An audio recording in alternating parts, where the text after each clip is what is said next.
Across the country, the number of colleges and universities that are classified as Hispanic-serving institutions has exploded over the past decade. It's an encouraging sign, given the fact that Hispanics are one of the nation's fastest growing demographics and one that's been underrepresented in higher education. But what does it mean to be a truly Hispanic-serving institution? The federal designation requires that at least 25% of your full-time or full-time equivalent undergraduates are Hispanic. And that's generally enough to allow colleges to compete for a pot of federal money that's designated for HSIs. But there's a lot more than a numerical threshold or a federal designation to serve this diverse population. In this session, we'll hear from two dynamic educators who will unpack what it means to truly welcome and support Hispanic students and how to overcome some of the new challenges that may be threatening progress. I'm Katie Mangan. I'm delighted to be moderating today's session, and I am joined here by two fantastic panelists.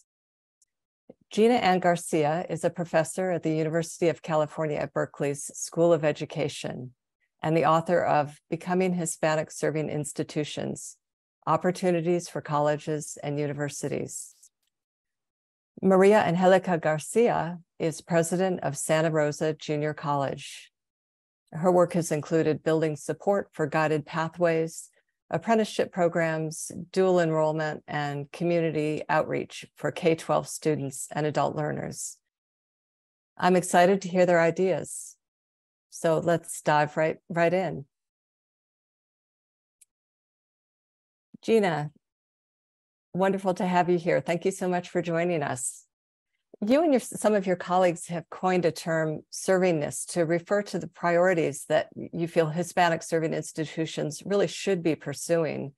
Can you tell us a little bit more about how you came up with this concept and what it looks like in practice? Yes, thank you. Thank you for the invitation to be here today, for having us here today. I'm excited to be here with my colleague, President, Superintendent, Dr. Angelica Garcia, to have this conversation. So servingness, this is a concept that evolves from the idea that Hispanic serving institutions are by definition enrollment only.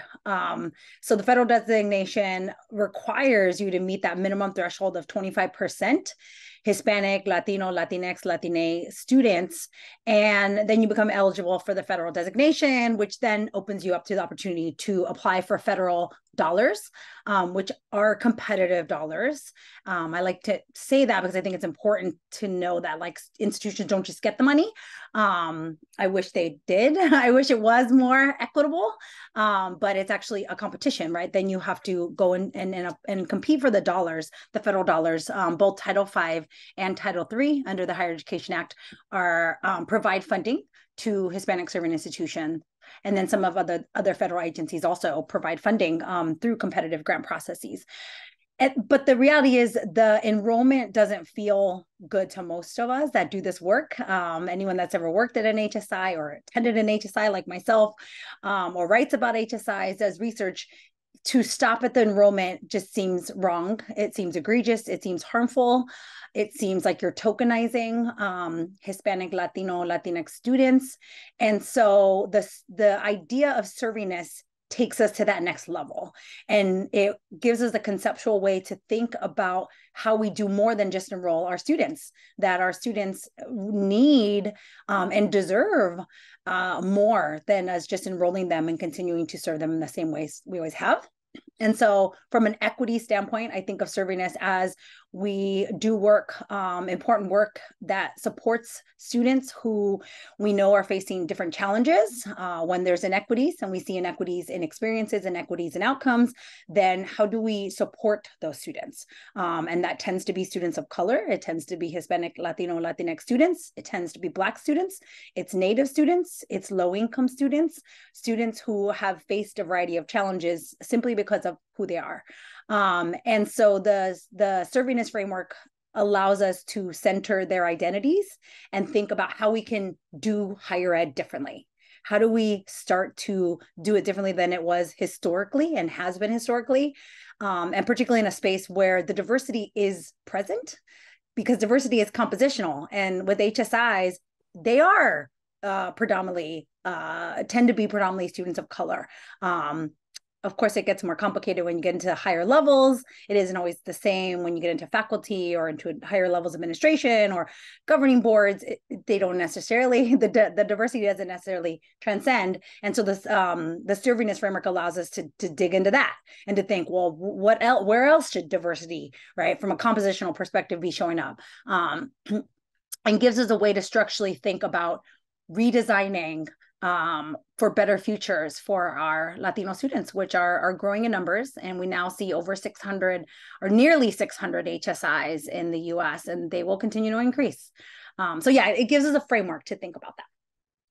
Thank you, Gina. That's extremely helpful. And I wanted to ask you, Angelica, in the context of two-year colleges, since you now are president of a community college in California, how are some of the needs that Gina talked about? How are they maybe a little bit different in the context of a two-year institution?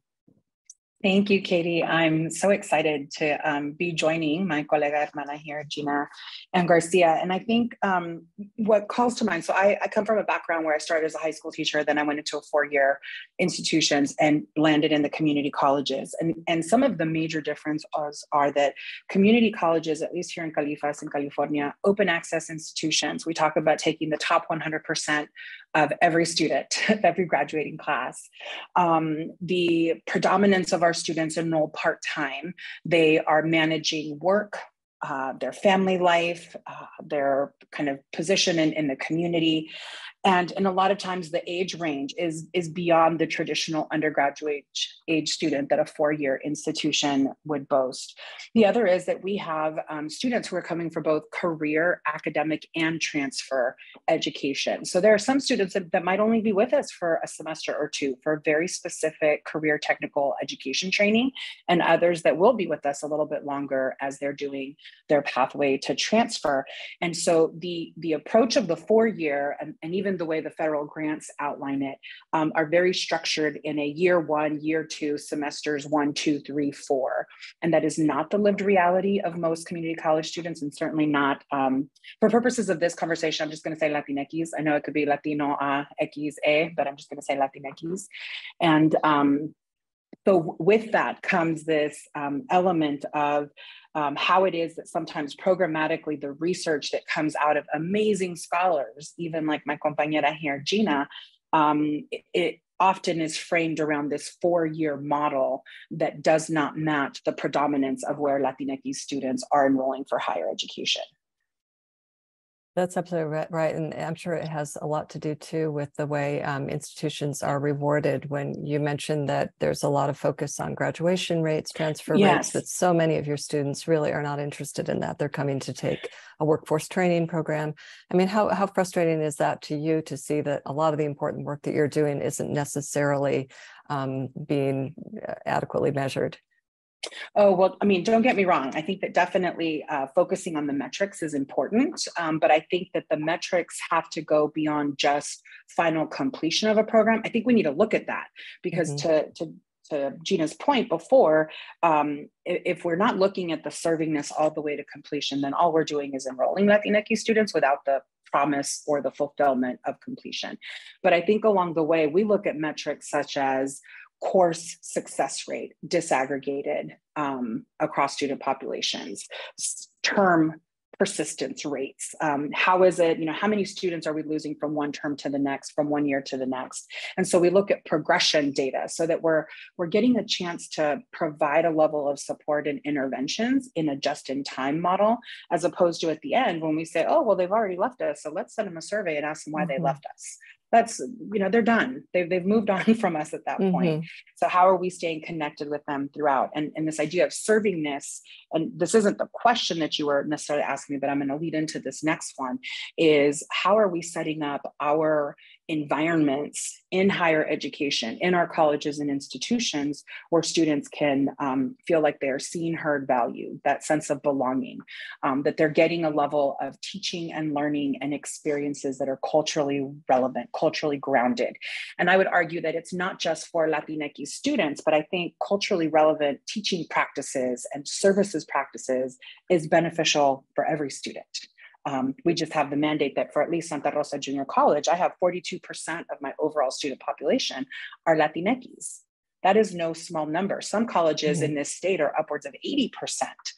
So with that comes a responsibility to ensure that we're providing that culturally relevant teaching and learning experience for students.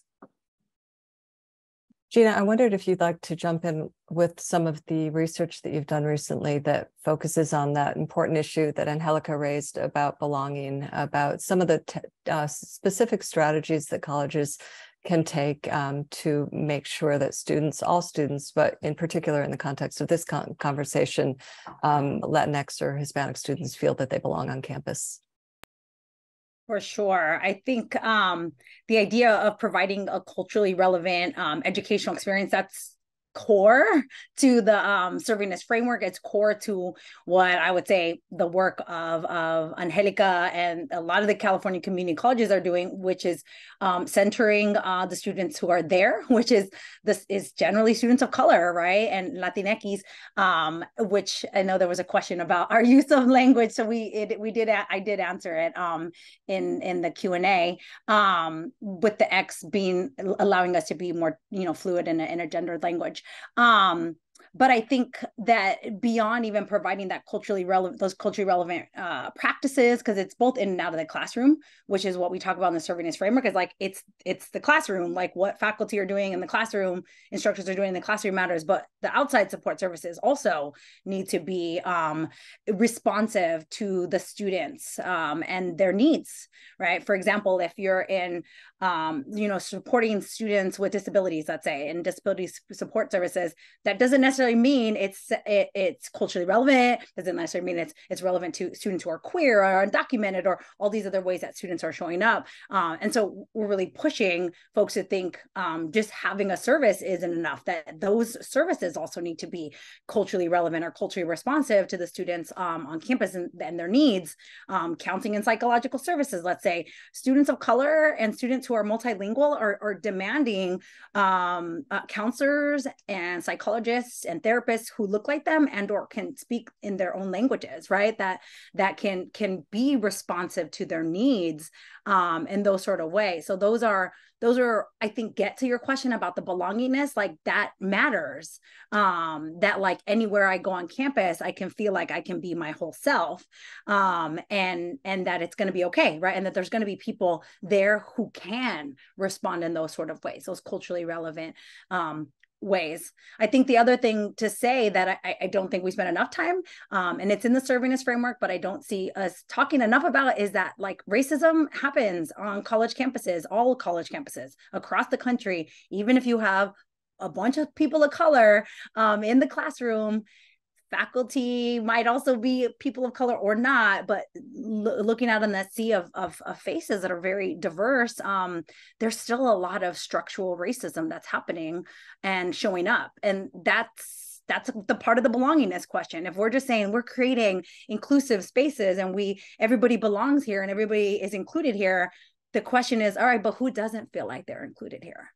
Who doesn't think that? Who doesn't feel like they belong? And what are those stories of racism and microaggressions that people who don't feel like belong are often people who have had those experiences? So I think we need to have those challenging questions, and we need to come to terms with the fact that is very much alive in our campuses. No matter how many programs and support and culturally relevant faculty and administrators we have, racism is continuing to live in these spaces.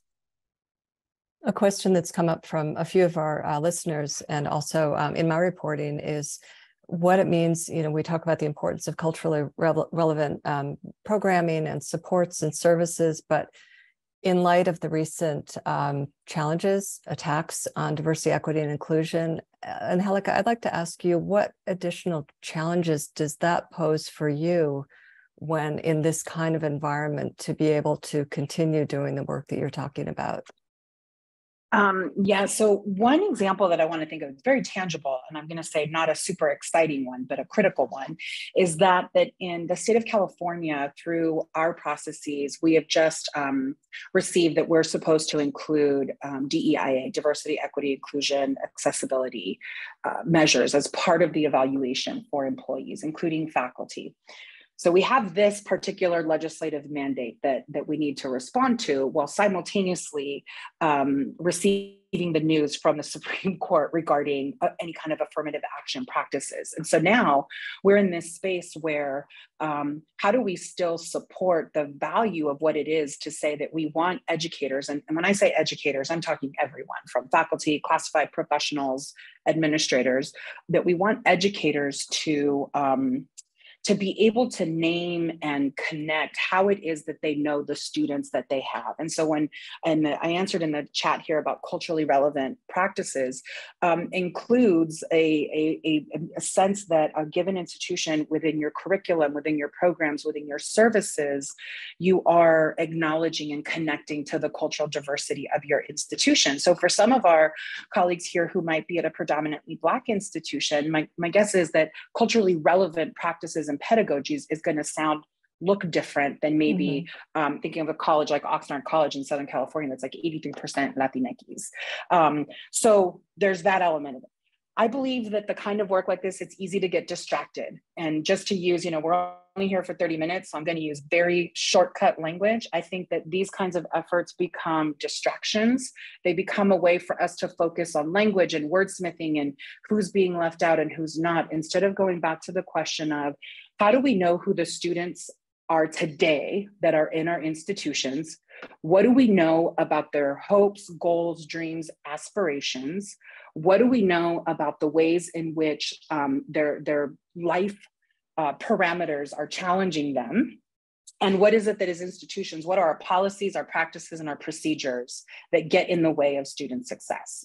So even with the anti-affirmative action messages that are coming down, that should not distract us from knowing who our students are, what it is that they need, and being very clear, focused on supporting that. I think it calls us to be more mindful because there's an element of taking a look at making sure that our policies are set up in a way that's supporting student success and equity-minded teaching and learning.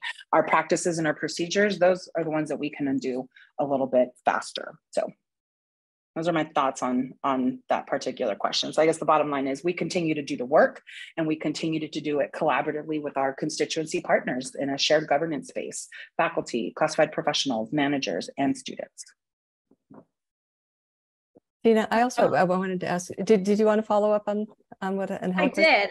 I did. And also just in response to the question, but also some of the Q&A that's coming up, because I know we don't have a lot of time. So we're trying to give quick answers, but I think some of the questions in the Q&A are also in regard to like affirmative action and whether or not we should be focusing on the needs of certain students. So I do want to address that.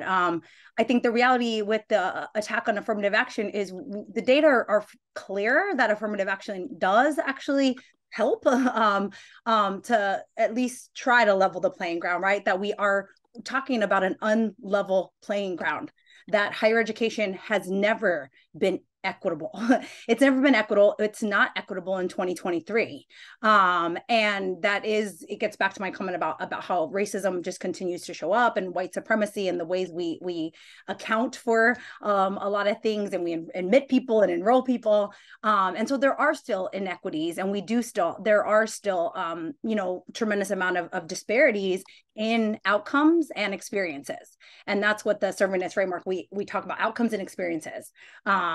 Yes, people are having inequitable outcomes and inequitable experiences, but the reality is, and I'll address one of the questions is like, are white people having inequities as well? Well, yes, absolutely. And it addresses, like somebody commented on my earrings, Black Lives Matter. The Black Lives Matter movement, it came about because we know that Black people are having greater inequities in this country, and more likely to be incarcerated, and more likely to be killed by police, and more likely to be all these things that are really egregious in this country. And in our colleges and in the community colleges, you know, more likely not to get out, you know, more likely not to graduate, more likely not to transfer, more likely to have bad experiences.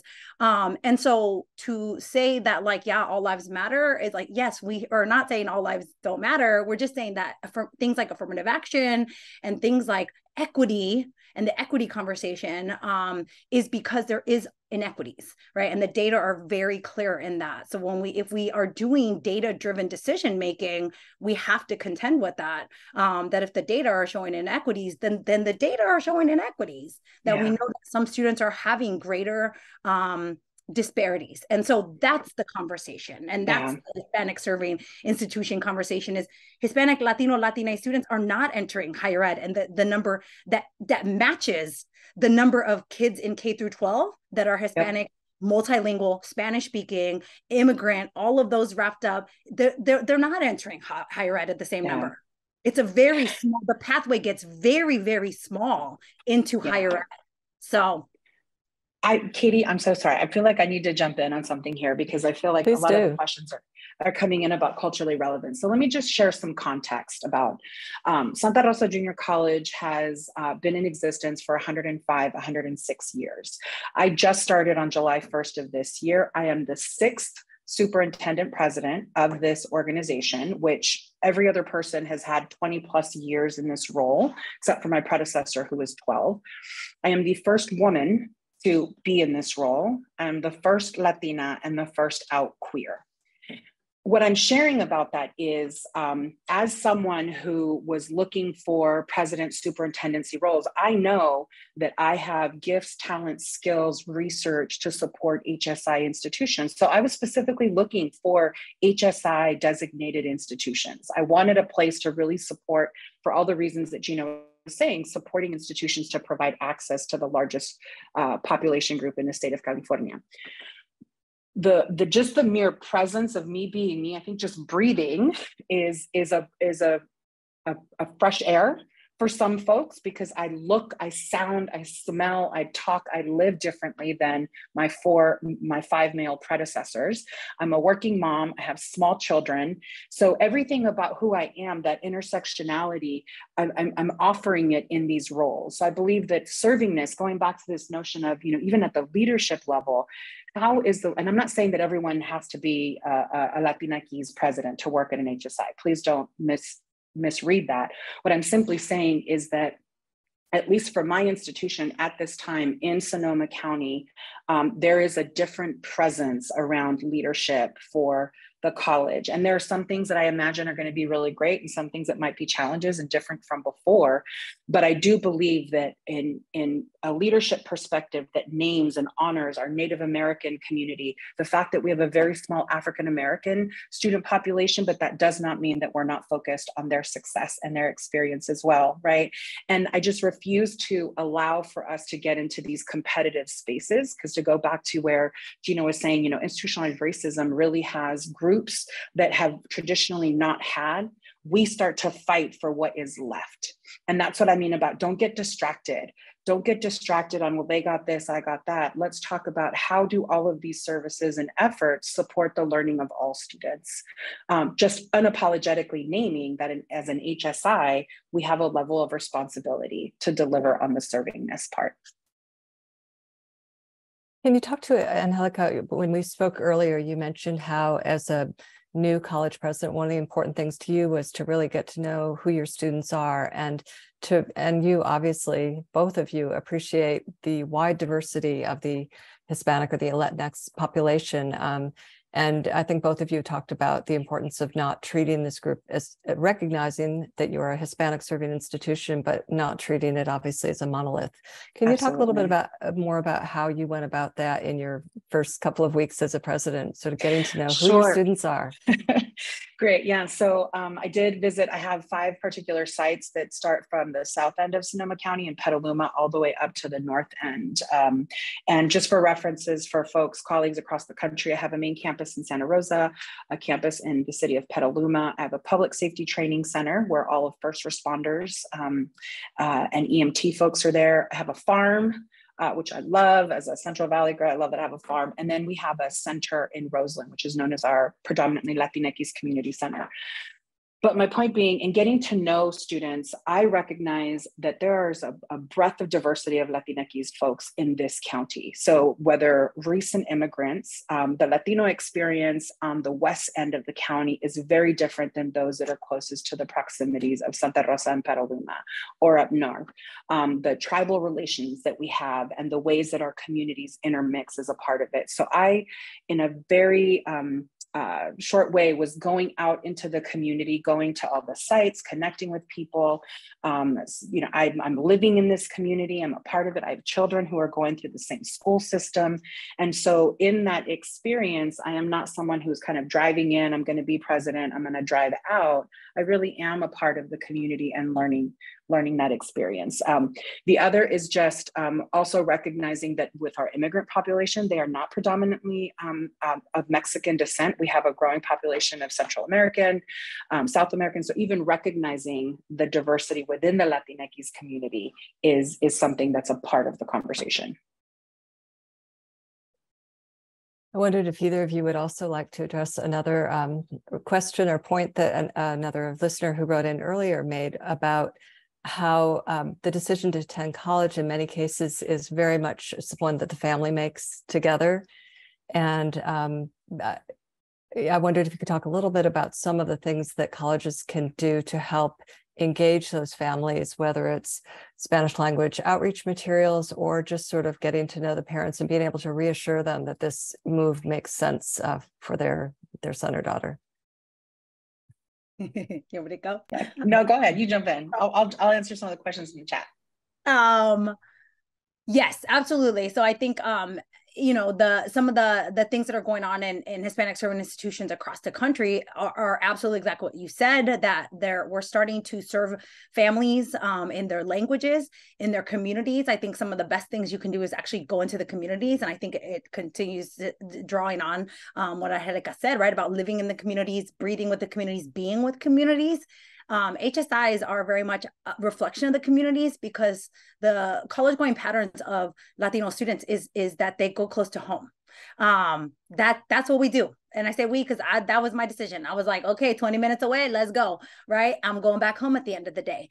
And so that's the reality is the more you can serve the communities, be in the communities, and be a part of the communities, is more likely to be that folks will start to trust. Part of this is a trust issue, right? That if we don't trust institutions, why are we going to go to them, right? So having to work with communities in whatever culturally relevant, linguistic ways is a really important part of serving this. So yeah, translation is becoming a big conversation, but I don't want to make it seem like it's only Spanish. Spanish is important in HSIs, but some institutions are also ANAPESIs. We bring in the MSI conversations, Asian American, Native American, Pacific Islander, which opens up a whole bunch of more needs, right, for a variety of languages. When you're thinking about the Asian American community or immigrant community even, that has greater language needs. So linguistic servingness is becoming a big thing. It's like, how are we going to serve?